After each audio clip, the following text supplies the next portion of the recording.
Friends, അപ്പോൾ team allotment പ്രോസസ്സിന്റെ ആർക്കിടെക്ചറിന്റെ തേർഡ് അലോട്ട്മെന്റ് പ്രോസസ്സിന്റെ ഓപ്ഷൻ ഫില്ലിങ്ങും കാര്യങ്ങളും നടന്നുകൊണ്ടിരിക്കുകയാണ്.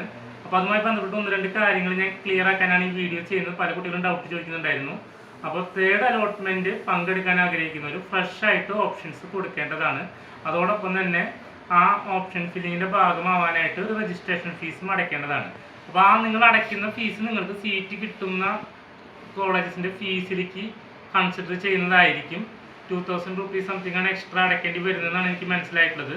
അതുപോലെ തന്നെ ആ സീറ്റ് കിട്ടാതെ വരുന്ന അവസരത്തിലാണെങ്കിൽ അത് റീഫണ്ട് കിട്ടേണ്ടതാണ്. ഇത്തരം കാര്യങ്ങളൊക്കെയാണ് നിങ്ങൾ ശ്രദ്ധിക്കേണ്ടത്. അപ്പോൾ വളരെ ഇമ്പോർട്ടൻ്റ് ആയിട്ട് കുറച്ച് കാര്യങ്ങൾ പറയാനുള്ളത്, നിങ്ങൾ ഓൾറെഡി മുമ്പ് ഓപ്ഷൻ കൊടുത്തിട്ടുണ്ടായിരുന്നു. ജസ്റ്റ് കൺഫർമേഷൻ കൊടുക്കാനുള്ള പ്രോസസ്സ് അല്ല, ഒന്നുകൂടി രജിസ്റ്റർ ചെയ്തിട്ട് വേണം ഇതിൻ്റെ ഭാഗമായിട്ട് പങ്കെടുക്കാൻ.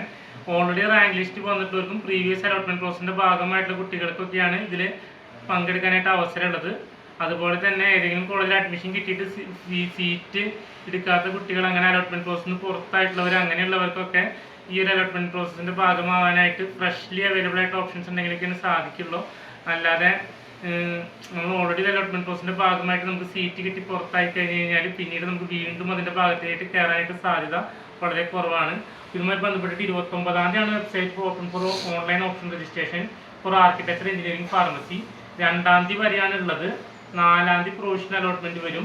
5-ാം തീയതി പബ്ലിക്കേഷൻ ഓഫ് ഫൈനൽ അലോട്ട്മെന്റ് വരും. 6-ാം തീയതി joining of colleges.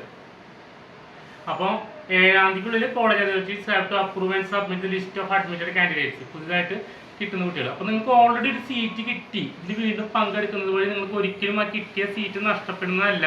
Higher options കിട്ടുകയാണെങ്കിൽ ആ കിട്ടിയ സ്ഥലത്ത് നിന്ന് ഹയർ ഓപ്ഷൻസിലേക്ക് മാറ്റി കിട്ടുകയാണ് ചെയ്യുന്നത്. അത് നിങ്ങൾ വളരെ ക്ലിയർ ആയിട്ട് മനസ്സിലാക്കുക. അപ്പോൾ ഗവൺമെന്റ് കോളേജസിലൊക്കെ വേക്കൻസീസ് വരാനുള്ള സാധ്യതയുണ്ട്.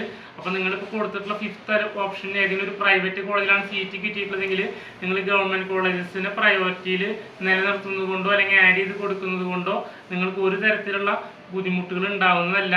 നിങ്ങൾക്ക് ഹയർ ഓപ്ഷൻ ആയിട്ടുള്ള ഗവൺമെന്റ് കോളേജിൽ സീറ്റ് കിട്ടിയാൽ മാത്രമാണ് ഓൾറെഡി കിട്ടിയിട്ടുള്ള സീറ്റ് വിഡ്രോ ചെയ്യേണ്ട അവസ്ഥ വരുള്ളൂ. നിങ്ങൾക്കറിയാം, ഗവൺമെന്റ് കോളേജിൽ പഠിക്കുകയാണെങ്കിൽ ഫീസ് ഇനത്തിൽ തന്നെ നിങ്ങൾക്ക് നല്ല വ്യത്യാസം വരുന്നുണ്ട്. പിന്നെ ഇത്തവണത്തെ റിസൾട്ട്സ് വന്നപ്പോൾ GC തൃശ്ശൂർ ഓൾമോസ്റ്റ് 100% ആണ് ആർക്കിടെക്ചറിന്റെ റിസൾട്ട്. ഫുൾ സ്റ്റുഡൻസ് പാസ്സാവുക എന്നുള്ളതൊക്കെ ഈ പ്രൊഫഷണൽ കോഴ്സുകളെ സംബന്ധിച്ചിട്ട് വളരെ ഒരു അമേസിംഗ് ആയിട്ടുള്ള റിസൾട്ട്സ് ആണ് GC തൃശ്ശൂർ കിട്ടിയിട്ടുള്ളത്. അതുപോലെ ഫസ്റ്റ് റാങ്ക്, അതുപോലെ തന്നെ ടോപ്പ് റിസൾട്ടുകളെല്ലാം തന്നെ ഗവൺമെന്റ് കോളേജസിനാണ് കിട്ടിയിട്ടുള്ളത്. അപ്പോൾ അത്തരം കാര്യങ്ങളൊക്കെ ആലോചിച്ചിട്ട് നിങ്ങൾക്ക് ഇൻട്രസ്റ്റഡ് ആണെങ്കിൽ അത്തരം ഓപ്ഷൻസ് നിലനിർത്തിക്കൊണ്ട് ഈ അലോട്ട്മെന്റ് പ്രോസസ്സിന്റെ ഭാഗമാവാൻ ശ്രമിക്കുക എല്ലാവരും. Okay, thank you.